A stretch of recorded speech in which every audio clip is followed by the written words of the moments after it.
Welcome to ScalperIQ. Today I'm going to walk you through another core feature, candle coloring.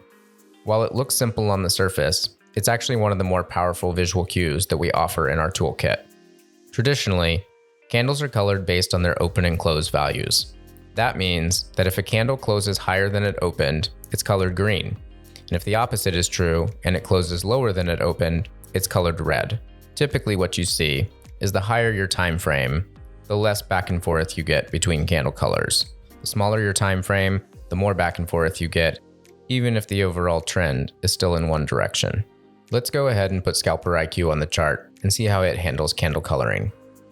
For simplicity, I'm going to disable our other visual cues so we can just focus on candle coloring. Also, so visual comparisons are easier, I'm going to enable our classic theme, which is traditional red and green candles, so we have a one-to-one visual to play with. This is ScalperIQ on a 30-second chart for the NASDAQ using our default settings. First, let's do a quick comparison. By disabling candle coloring, our chart is now colored with open and close values, which is what most traders typically see. Now, we'll re-enable candle coloring. This is ScalperIQ. ScalperIQ's candles are colored based on delta aggression, volume, and a little bit of directionality if you're using the feature called IQ Boost, a feature we'll go over in just a moment. Overall, we see a lot less noise, a lot less back and forth between candle colors, and a lot more stable trends. This helps you identify the overall strength of the trend. If you're already in the directional move, maybe you take a little bit of profit here. If you're looking for a counter trend move, you wait until the candle coloring stabilizes in the other direction. The color itself, not just green or red, but the actual brightness of the color can help inform you to the strength of the trend.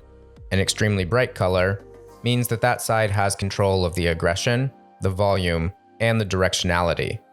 A more dim or neutral color means that there's a battle taking place. Neither side has control. How rapidly the color changes from one to another is also something to pay attention to. One side losing control quickly, which you can identify by the sharp change in candle color, can lead to short-term trading opportunities.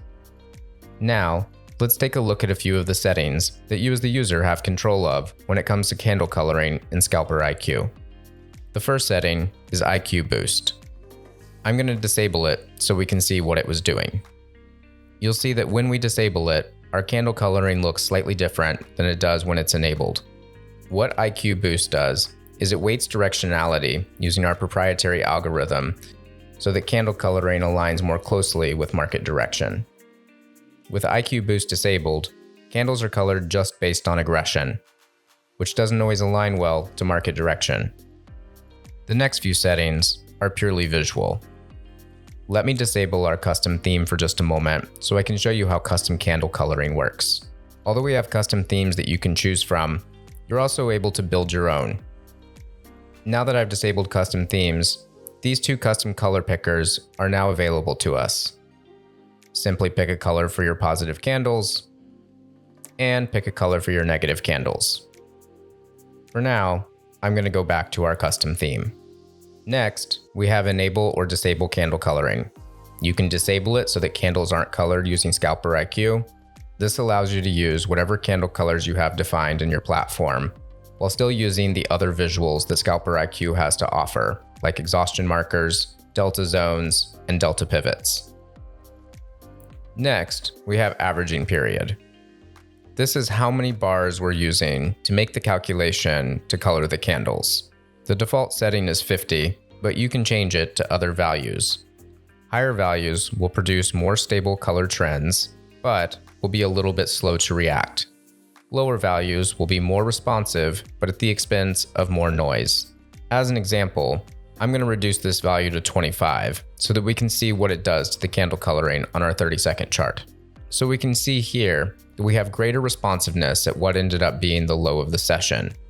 We switched from red to green much more quickly, but if you look further back, we notice that the two previous bounces that ultimately didn't actually reverse still showed up as buyers taking control. This is because we're using less candles to calculate our overall average which increases our responsiveness time at the expense of making our candle coloring a little bit less stable and aligned with the trend. I'm going to put our averaging period back to 50, which is the default setting. The last setting we have is delta threshold. What delta threshold is a visual aid that allows you to control how much aggression, volume, and directionality it takes to produce the brightest color on the screen. Lower values will result in more candles that reach peak brightness, which results in a sharper cutoff between buying and selling colors. Higher values will allow you to see only the areas where the delta, aggression, and directionality have reached extremes, resulting in fewer bright candles and more gray neutral candles.